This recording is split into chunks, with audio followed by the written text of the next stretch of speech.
안녕하세요. 반갑습니다. 한 번에 합격하는 ITQ 인터넷 이론 파트 수업을 오신 여러분들을 진심으로 환영합니다. 본 ITQ 인터넷 파트는 이론 파트와 기출문제 파트로 구성이 되어져 있는데요.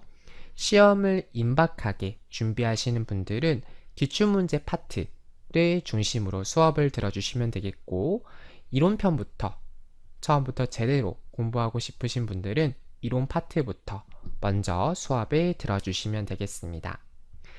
자, 오늘 이 시간에는요, 여러분들과 함께 인터넷 윤리 이론에 대해서 배워보는 첫 번째 시간을 가져보도록 하겠습니다. 네, 여러분들과 이번 시간부터 살펴볼 내용은 첫 번째로 인터넷 윤리 이론적인 내용에 대해서 함께 살펴보도록 할게요. 자, 가장 먼저 여러분들과 배워볼 내용은요, 인터넷, 카페, 블로그에 대한 특징은 무엇인지 함께 살펴보도록 하겠습니다. 카페 블로그라고 한다면 가장 대표적인 사이트로 네이버 중고나라가 가장 대표적인 사이트라고 생각이 드는데요. 자, 네이버에서 네이버 중고나라 이렇게 검색을 해보도록 하겠습니다. 그러면 네이버 중고나라 사이트가 가장 대표적인 카페 사이트라고 이해를 해주시면 되겠는데요.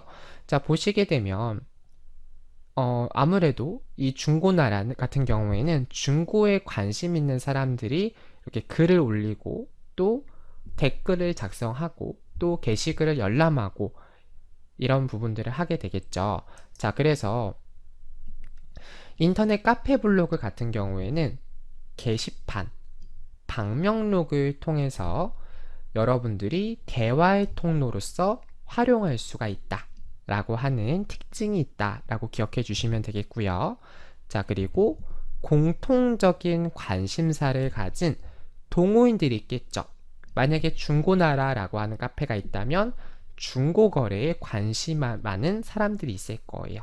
그 사람들끼리 함께 친분을 쌓을 수도 있는 하나의 공간이다 라고 이해해 주시면 되겠고요.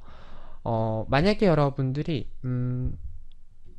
아이폰을 사용하신다 또는 갤럭시를 사용하신다 라고 하면 갤럭시 유저 카페도 있습니다.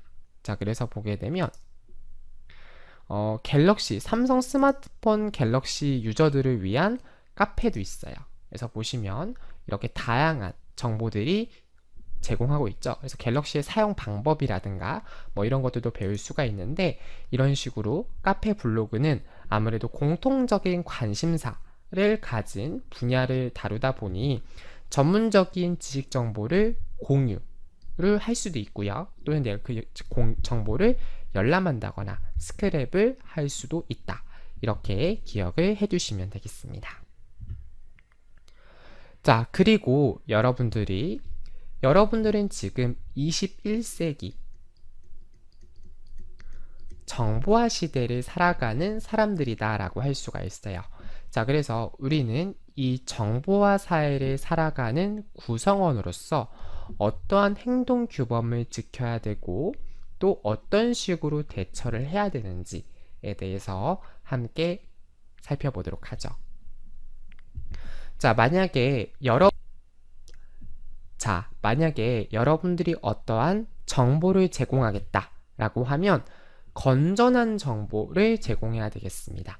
그러니까 건전하다라고 하는 뜻은 올바른 정보도 제공을 해야 되겠고요. 또 그것이 사회적으로 문제가 될 만한 정보를 제공해서는 안 되겠죠. 자, 그리고 여러분들도 그 정보 제공받은 부분에 대해서 올바르게 사용하는 것 또한 여러분들의 역할이다 라고 이해해 주시면 되겠고요. 자, 정보를 제공하고 정보를 활용할 때, 자, 어쨌든 정보를 제공하는 것도 사람이고 정보를 활용받는 사람도 사람이잖아요. 그러니까 서로의 인권을 존중해서 여러분들이 인터넷을 사용을 하실 필요가 있을 것 같고요. 또 요즘 사회적으로 많은 이슈가 되는 부분이 바로 개인정보가 되겠습니다. 그래서 개인정보 유출 같은 경우에는 사회적으로 뭐 보이스피싱이라든가 뭐 아니면 전자금융 사기라든가 이러한 큰 피해를 일으킬 수가 있겠죠. 자, 그래서 개인정보 유출이 일어나지 않도록 여러분들이 사전에 방지할 수 있도록 여러분들 스스로 노력을 해주셔야 되겠고요. 자, 그리고 어떠한 저작물을 만드는 것은 상당히 어렵습니다. 저작물을 만든다. 이 강의 같은 경우에도 그냥 강의가 뚝딱뚝딱 만들어지는 것이 아니라 제가 정말 몇 날 며칠, 몇 달 동안 이제 밤을 새면서 준비해서 강의를 준비하고 또 녹화하고 또 사이트에 올리는 그런 작업까지 하고 있는데요. 자, 어찌되었든 이러한 강의 또는 교환 같은 경우에도 저가 만든 저작권이 되겠죠. 자, 그래서 이러한 타인의 지적재산권을 함부로 사용하지 않도록 주의를 하실 필요가 있겠습니다. 자, 그리고 정보윤리, 윤리적인 의식을 가지고 지적재산권, 어떤 것들이 저작권에 해당이 되는지, 뭐 초상권은 무엇인지, 뭐 이런 여러 가지 권리들이 있겠죠. 그러한 것들에 대한 인식 또한 여러분들이 어느 정도는 이해하시고 아셔야 될 필요가 있다 라고 기억해 두시면 되겠습니다. 자, 그리고 인터넷 게시판을 작성을 할 경우가 있겠죠. 여러분들이 뭐 카페라든가 블로그에서 여기 보시면 이제 가입이 되어 있다라고 하면 카페 글쓰기, 글을 작성할 수가 있겠죠. 자, 그러면 이러한 게시판을 작성할 때는 어떠한 네티켓을 지켜야 되는지를 기억을 하셔야 되는데요. 여기서 말하는 네티켓이라고 하는 것은 에티켓과 네트워크를 합친 말입니다. 그러니까 다시 말해서 네트워크 상에서 지켜야 할 예절이라고 기억을 해주시면 되겠죠. 자, 그러면 인터넷 게시판을 작성할 때는 제목을 보고 혹은 내용을 보고 내용을 한 번에 알 수 있도록 해야 합니다. 그러니까 뭐 예를 들어서 제목을 보고 어느 정도 내용을 유추할 수 있도록 그렇게 게시판에 작성을 해줄 필요가 있을 것 같고요. 자, 그리고 게시판에 글을 올린다 라고 하면, 자, 만약에 중복된 글이 많은 게 무조건 좋을까요? 그렇지 않겠죠. 자, 사람들이 검색을 할 때 올바른 정보, 정확한 정보를 찾기를 원합니다. 자, 그런데 하나의 내용을 검색했을 때 너무 많은 사람들이 글을 올렸다라고 하면 정보를 찾는 자의 입장에서는, 정보를 제공받는 자의 입장에서는 헷갈릴 수가 있어요. 어떤 정보가 올바른 정보지, 어떤 정보가 정확한 정보지 헷갈릴 수가 있다라는 거죠.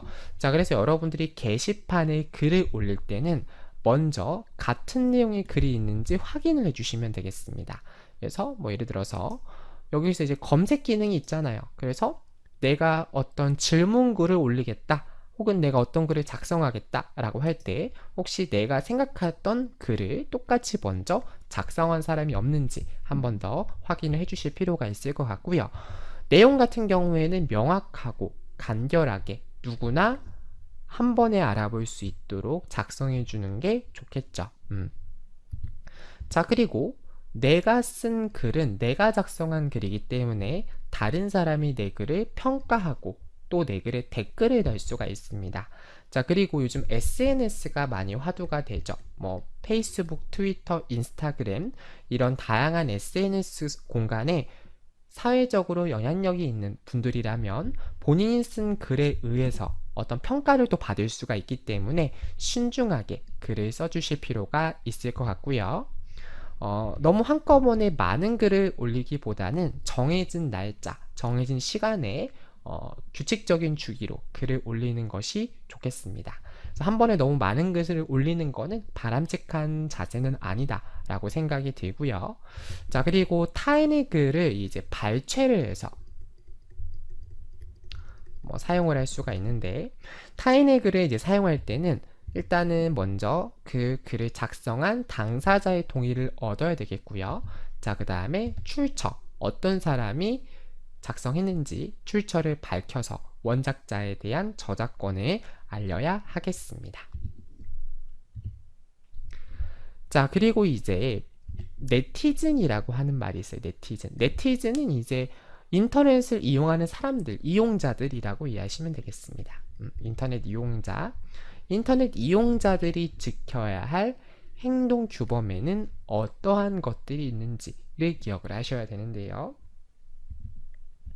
자, 일단 불건전한 정보는 차단하고 유포하지 않으셔야겠습니다. 자, 그래서 여기서 불건전하다라고 하는 것은 만약에 예를 들어서 자살이라든가 어떤 폭력이라든가 아니면 불법적인 방법, 이러한 것들은 정보를 올려서도 안 되고 또 유포를 해서도 안 되겠죠. 이러한 부분들 조심하셔야 되겠고요. 자, 그리고 여러분들이 타인에 대한 권리는 나만 있는 게 아니고 다른 사람들도 모두 권리가 있기 때문에 권리를 모두 존중을 해주셔야 되고, 또 다른 사람에 대한 개인적인 사생활 또한 존중하고 보호를 해줘야 되겠습니다. 그리고 타인에 대한 지적재산권을 보호하고 또 그것을 존중을 해줘야 한다 라고 이해해 주시면 되겠고요. 그래서 여러분들이 이제 연예인, 아이돌 가수라든가 연예인 배우, 이런 모델 같은 분들에게 그분들의 어떤 사생활이라든가 지적재산권이라든가 어떤 불건전한 정보라든가 이런 것들을 유포한 경우가 많은데, 그러면 안 된다 라고 이해해 주시면 되겠고요. 자, 비속어, 욕설 자제해 주셔야 되겠죠. 그리고 바른 언어를 사용해서 해주셔야 되겠습니다. 그래서 욕을 이렇게 쓰면 욕이 되지만 욕을 이렇게 말을 조금 뒤집어서 쓰면 약이 되죠. 자, 그래서 이렇게 욕이 아니라 약을 쓰는 올바른 언어를 사용하자 라고 하는 거 기억해 두시면 되겠습니다. 자, 그리고 이제 자료실을 사용할 때 보통 자료실로는 어디를 많이 사용하냐면요, 가장 공신력 있는 사이트가 현재 촬영하는 시점으로 했을 때 네이버 소프트웨어가 가장 공신력 있는 자료실이라고 이해해 주시면 되겠습니다. 여기 들어가면 software.naver.com이라고 하는 사이트로 이동이 돼요. 그래서 여기 보면 이제 최신 소프트웨어들이 쭉 표시가 되는데요. 여기서 이제 여러분들이 이 자료실에서 자료를 올린다 라고 했을 때는 미리 바이러스를 검사를 해서 올려주셔야겠죠. 마찬가지로 자료를 다운받을 때도 바이러스를 미리 검사를 해서 다운받는 게 좋습니다. 자, 그리고 용량이 크다 라고 했을 때는 압축, RGB라든가 그런 프로그램을 통해서 용량을 압축을 시켜서 올려주셔야겠죠. 자, 왜 그러냐면 상식적으로 생각해 보세요. 여러분들이 파일을 다운로드 받는 입장이라고 생각했을 때는 용량이 적어야 그만큼 다운로드가 빨리 되겠죠. 그만큼 다운받는 시간이 줄어들 거 아니에요. 그래서 용량을 최대한 압축을 시켜서 올려줄 필요가 있을 것 같고요. 자, 자료를 올릴 때는, 자, 여러분들 어떤 자료를 검색했어요. 그러면 그 자료를 누가 올렸는지, 그리고 어떤 정보, 이런 것들도 여러분들이 확인해 주셔야 되겠죠. 그래서 어떤 정보들, 이런 것들이 쭉 표시가 되어 있어야 되는 게 맞고요. 자, 그리고 여러분들이 유용한 자료를 받았다 라고 했을 때는 감사함을 표시를 해야 되겠습니다. 여기 하단에다가 댓글란이 있으면 댓글란에다가 여러분들이 감사의 표시를 기재를 함께 해주시면 되겠습니다. 자, 그리고 개인정보 침해가 요즘 많이 대두되고 있어요. 자, 그래서 개인정보 침해를 예방하기 위해서는 어떻게 해야 되고, 혹시 개인정보 침해를 당했다면 어떤 식으로 대처를 해야 되는지 설명을 드리도록 하겠습니다. 대표적인 사이트로 개인정보 보호 포털이라고 하는 사이트가 있어요. 함께 들어가 볼게요.